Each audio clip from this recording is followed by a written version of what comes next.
kunnafoni min bɛ di nanzarakan na o bɛna yɛlɛma aw ye todunkan na a bɛna lase aw ma serusi la maraka fama fɛ sabula kunnafoni sɔrɔbaliya o ye kunnasiri ye. Maraka fama ka journal banbara bɛna lase aw ma ka sababu ɲuman kɛ malizoom.net ye. Maraka fama i bisimila bi kunnafoniw bɛ cogo di? Bi ye alamisa ye utukalo tile fɔlɔ san 2019 kunnafoni labɛnna fasiri jɛkulu maaw fɛ a bɛna lase a balimakɛ Seyidu Sila maraka fama fɛ. Ibrahim Lam k'ale to suya kɔlɛ la radio Benkan ale kumaso kɔnɔ 97 tɔmi 1 fiɲɛ suru kunnafoni bakurubaw filɛ.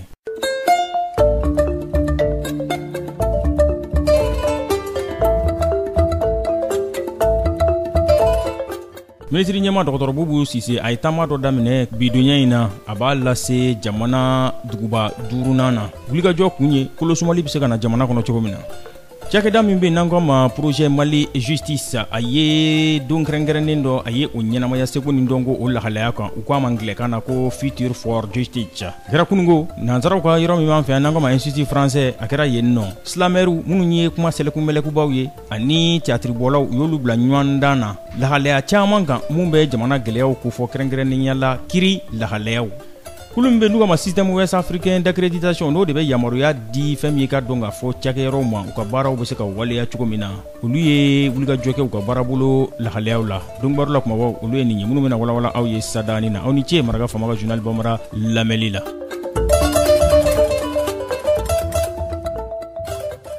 Ministri ɲɛma dɔgɔtɔrɔ Bubu Sise a ye taama dabɔ bidonya in na ka taa jamana duguba 5nan na. Nin kɔni ye ko dafa de ye k'a sababu kɛ juillet kalo tile 3 ka taa bila juillet kalo tile 7 tɛmɛlen a ye taama kɛ ka taa Mopti mara kɔnɔna na Koro, Bankas, Bandiangara, Ombori, Douanzan. Nin taama in nin bɛna kɛ tile 5 bɔɲanko o de kɔnɔna na gouvernement ɲɛma dɔgɔtɔrɔ Bubu Sise a bɛna taa Mopti, Yuwaru, Tɛnɛnkun, Kemasina ani Jene ani maa ɲɛɛlɛkɛ caman olu bɛ ɲɔgɔn fɛ. Ministriw b'a la mun ɲɛsin bɛ kɛnɛya, jamana lakandali, kalan, funɛngɛnu ani farikolo ɲɛnajɛ. Secrétaire permanent n'o de ye ka dɔn ka fɔ sigi ka kuma jamana camancɛ bolo gɛlɛya kan. Chef d'état-major des armées, commission DDR o ɲɛma wasaden dɔw minnu bɛ bɔ nin yɔrɔ in na laɲini tɛ dɔwɛrɛ ye bɛn bɛ se ka na anw ka jamana kɔnɔ cogo min na basigi ani ɲɔgɔn kan fɔ.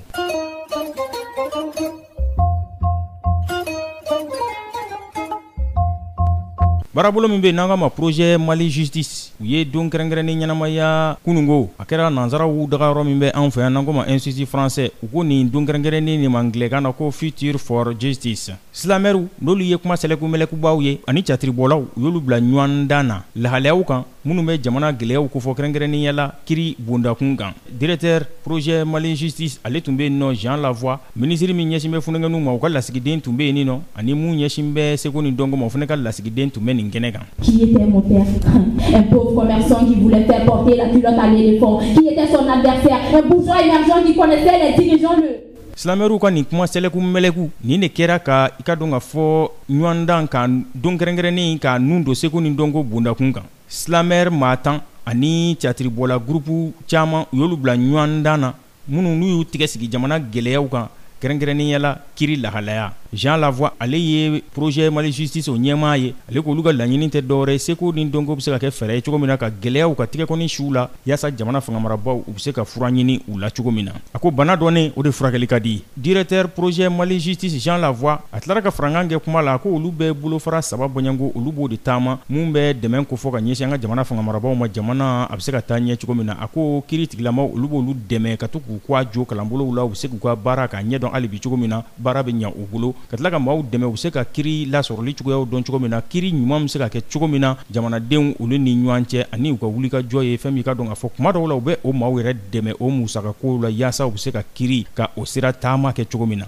Wa maa 3 minnu ye ɲɔgɔn dan silamɛruw la kuma sɛlɛkunbɛlɛkubaw ani teatribɔlaw la u ye ka dɔn ka fɔ trophée ani téléphone ani lajalifɛn caman di olu ma ani senkola 3 min yera teatribɔlaw la n'o ye ko acteur ɲɛnamaba 3 min yera u la u ye trophée di olu ma ani lajɛlifɛn caman. Hakilila jiginna an b'aw yɔrɔ la ka sa k'a fɔ ko projet Mali Justice ko nin kɔni ye hakilina ye mun bangera agence des États-Unis fɛ mun ɲɛsin bɛ ɲɛtaa sera sabatili la diɲɛ bondakun kan n'u ka ma USAID a bɛ ka waleya ladilikɛyɔrɔ kulu dɔ fɛ n'u ka ma ko Chechinge Consulting and Company yaasa Mali gouvernement Mali jamana a bɛ se ka dɛmɛ cogo min na ka fɛn min ye sariya sira k'a kɛ sira jɛlen ye sira min ni wulibali don wa ni a ka kɛnɛ a ka baara la kosɛbɛ. Mali Justice projet k'a yiraw la fɛnɛ k'a fɔ a sigira sen kan yaasa USAID kɛmɛ ka laɲini min kɛ n'o de ye ka i ka dɔn ka fɔ jamanadenw dɛmɛ maracogo ɲuman o sɔrɔli la ko a sigila o kan kan.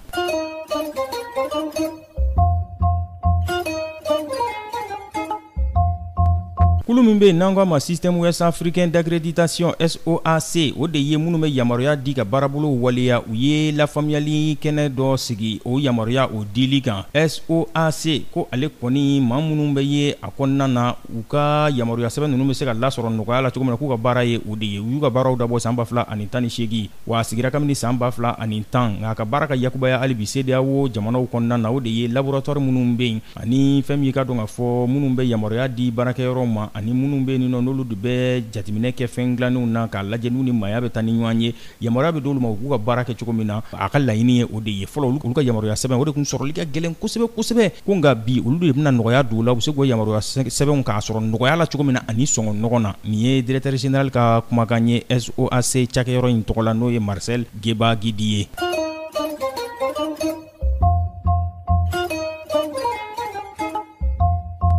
Sudankaw fɛ yen fɛn min ka dɔn ka fɔ kiriko o da halaya de bɛ sen na n'o ye Umar El Bashir jamana ɲɛmaakɔrɔ ale ka kiriko ye jamana ɲɛmaakɔrɔ in Umar El Bashir a ka kiriko a dabɔra a kan ka dabɔ sa utukalo tile 18 nata a ka avocat y'o sɛbɛntiya kiri min kan ka dayɛlɛ kunungo araba nka Umar El Bashir a ma sɔn ka taa kɛnɛ kan a ka kiriko ka daminɛ a ɲɛna maa minnu n'olu y'a solonadonbaw ye olu ko ni kɔni ko politikimaaw de b'a fɛ k'u sen don nin na ko ka i ka dɔn ka fɔ ɲangili kolo giriya nka minnu bɛ yen nɔ olu de wuli ka jɔ kɛ yaasa Umar El Bashir yɛrɛ ka fanga ka dafiri olu ko Umar El Bashir ko fɛn min ka dɔn ka fɔ ko ɲangili caman de b'a kɔ kan koyi ko nka ko ɲangili fɔlɔ yɛrɛ k'o ye ko dolari wari o miliyɔn 113 ko de yera a ka sokɔnɔ o jɛ ko maa t'o bɔyɔrɔ dɔn ko tigɛ dara o wari in kan k'a bɛna ɲɛfɔli kɛ o de la ko bɛ yuruguyurugu u bɛ o ko fɔ ko nka k'olu yɛrɛ bɛ mun ɲini o de ye k'a fɔ jalakili minnu tan bɛ ka ɲɛsin ma n'o ye maafa adamadenya darakili kɛlɛjugu o yakubayali Darfur kɔnɔna na ni Cour pénale internationale yɛrɛ bɛ k'a nɔbɔ o fana nɔfɛ ko a bɛ se ka ɲangi o ko la cogo min na k'olu ka laɲini ye o de ye